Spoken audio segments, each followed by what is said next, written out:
We gave Jameis a ton of praise last week for throwing 3 touchdown passes in the win over the Baltimore Ravens. Yesterday against the Los Angeles Chargers, it was the opposite. 1 touchdown, 3 interceptions in the loss. G. Bush, how would you evaluate Jameis's second start as the Cleveland Browns? F or D, man, good. Whew. This was wild. Like he threw picks in all the ways that you can throw a pick, right? I'm gonna overthrow somebody, 1 pick. I'm gonna throw into double coverage, 2 picks. I'm gonna throw over the middle and the receiver does not know the rock is coming, 3 picks. It could have been 3, 4, or 5 more picks, right? Yeah. The most alarming part about this, and that's why I had the analogy of being sick and not knowing what's going on, is because 1 week, Jameis Winston looked like a franchise quarterback. He looked like he was a guy that was throwing with timing, and it wasn't just me. Bernie Kosar was glowing about him.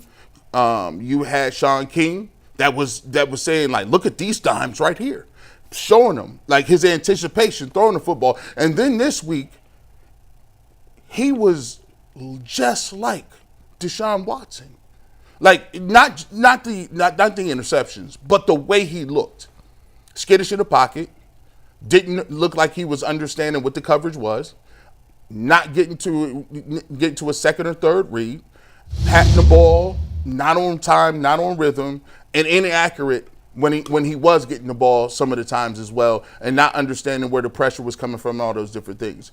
If you kind of just close your eyes and you was listening to it on the radio, his play looks just like DTR's. His play looks just like Deshaun Watson's, right? You just take the name off of it, and that's how he looked in that game. Now, I think also I had a problem a little bit with the way the running game was going, and most people will say, well, G. Bush, you couldn't run the game. If you can't run the ball, how are you going to run play action? They're not respecting it. The Chargers gave you light boxes a lot. It wasn't like there was 8 dudes up there. To me, I just don't like I don't like their run schemes, right? I think that's a big part. We don't really talk about it too much because who talks about run schemes? People talk about patterns and receivers going down the field, but the way that they choose to block guys up front is confusing to me. I don't know what they're doing. And so you don't got a running game. You're not getting the ball, and you're not making linebackers respect your run game. And they're just sitting back in regular zone coverage. And the most disappointing part about it is I know that they got a really good scoring defense, and they're a great defense with the Chargers. But we shouldn't be that confused on regular zone coverage. We look like receivers were moving in and out of the zones, not understanding where to sit down, not understanding where the ball is supposed to be going. Some of the route combinations, I just didn't understand. But in terms of Jameis Winston, you got to give him a D, F, because I mean he turned the ball over in the red zone, which is a no-no. So yeah, it looked all the way back up Minimowski style. Jason. He was bad. He was really bad. We talked about when he was really good 2 weeks ago. This is the full Jameis experience. This is what you get. He could look great 1 week. He could look awful the next. The reality is probably somewhere in the middle of what he really is. He's not going to throw 3 picks every week. He's not going to throw 3 touchdowns every week. We did, I think it was Friday, we did, can he get better? And I said, nope, that's it. Like what you saw last week is as good as it's going to get with him.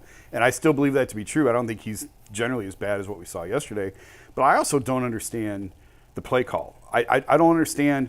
Like we can go back to week 1, week 2, week 3, and week 4, where it's like 1 week they're going to be a heavy team, run play action, and the next week they're going to jam this shotgun RPO down your throat, even though it doesn't work.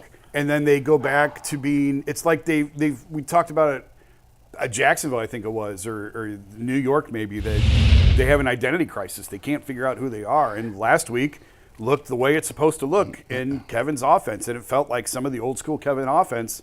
And then yesterday again, it felt like it was the Ken Dorsey experience of shotgun and RPO. Right? Why? I was like, why are we? Why is he in 5 wide again? I don't know. I don't know. And we're just coming out. I'm like, this is not what we just saw. And again, we've talked about it all year. These are receivers that struggle with speed, struggle to get down the field, struggle to create separation. But if you do it play to their strengths, you can still win with them. And we saw that last week. And then yesterday, it felt like it reverted back to what we saw earlier in the year. I don't want to oversimplify it, but I don't understand. to your point about the blocking schemes, they are totally different than the Callahan schemes of previous years. They are asking these guys to do things that they weren't doing previously. I don't know. Some days it looks okay, some days it doesn't. Yeah. The Jameis Winston I don't have a lot of answers. There's other issues with the offense, obviously, yesterday, and you guys have mentioned some of them. We'll get to some of them later. But Jameis was terrible. I mean, he was absolutely awful. You can't play a much worse game. Bless you. Thank you. Than he did. 2 weeks ago, he played very well, and he got lucky on the mistakes he made. This week, he played terribly and didn't get lucky. Correct. You're right. He threw 3 picks. He easily could have thrown 5 or 6 in this game. I mean, he made some throws that were hideous. Last week, he threw with such a. I mean, like everything looked smooth last week. And it was out fast. Yes, It was coming and out there was fast. so much patting the ball this week. I don't know. It was like That film it was work, weird, Bull. and I don't think you just say, "Well, the Ravens' defense is no good." Yeah, the Ravens' defense isn't great, and yes, but like last week, this week the Ravens' defense played well. I think part of it, guys, is just the NFL. It sounds very simplistic. Is a week-to-week league, and Jameis is not the only quarterback that some weeks looks good, some weeks looks bad. We see this from a lot of the quarterbacks in this league. Not the great ones, the top guys look good almost every week. But there's a lot of quarterbacks in the NFL that one week they play really well, the next week they play terribly. The Saints just fired their head coach. The Browns play him after a bye next week. It wouldn't surprise me if Jameis doesn't get traded, and we'll talk about that later. But if he doesn't, and he's starting against the Saints in 2 weeks, wouldn't surprise me if Jameis played great again against the Saints. And then the week after that, when they play the Steelers, he sucks again. Yeah. So, I think that's just what we're going to see with him, up and down. I said last week that I don't think they've ever viewed him as this possible answer. They tried to trade him at the end of training camp, at the end of the preseason. They tried promoting DTR above him. That was not supposed to be a 1 week thing. That was the direction they were going. I fully expect, whether James is here or not, I fully expect Dorian to be the starter at some point here sooner than later. And we'll see. But I like, no disrespect to Sean King, who knows more about quarterback play than I ever will. But I just know from the Browns side of it, I don't think they ever looked at him. They were never going to believe that he was going to be like, hey, look we fell into a quarterback here in Jameis Winston. Doesn't mean he couldn't have been. You're just saying they don't believe. I'm just saying from the Browns, and not like they haven't blown decisions in the past. They don't know what the hell they're doing. But I'm just saying from the Browns side of it, I don't think they ever looked at him as that's the guy that can be the answer. And that's why the rest of the season is important, because you play yourself in a position or you play yourself out of one. You know, it was one game, and I was excited. I said, well, maybe it could be. But I always preface it by saying, you got to go out and do it. Like, this means nothing if you come out the next week and you look bad or you're terrible, and he looked like he looked right there. So, yeah, like, there's a lot of people on this team that they have to do evaluations on, and there's a lot of people that are going to play themselves in a position or out of a position, and that's why these games are important moving down the stretch, because you could do evaluations on them. For me, I just think when you look at Jameis Winston and you look at some of the things that they're trying to do offensively, it just doesn't fit with the personnel that they have. And the thing that is really evident is there are tugging and pulling conflicting ideologies.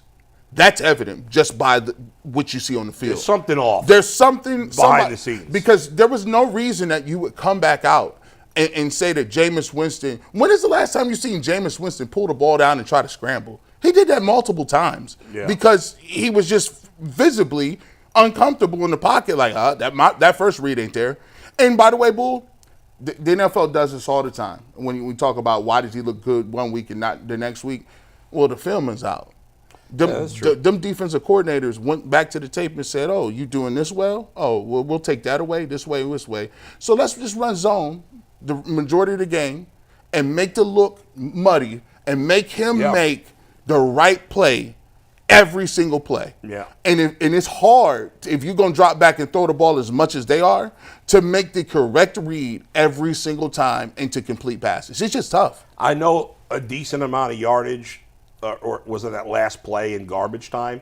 But Cedric Tillman was the only offensive player that I felt good about. He looked good. This game. Yeah. That's 3 in a row where he looked he's like. Played well. I mean, you could say it's garbage time all you want. They were still playing defense, and that was a great catch in the end That was zone. a Very phenomenal great. catch. Yeah, great. I mean, I when they first showed, I was like, no way his feet were in We bounds. said the same thing. Right? He's out of bounds. And the fact that he was able to put both toes on both feet. The floor for him, it looks like it was going to be a viable NFL receiver.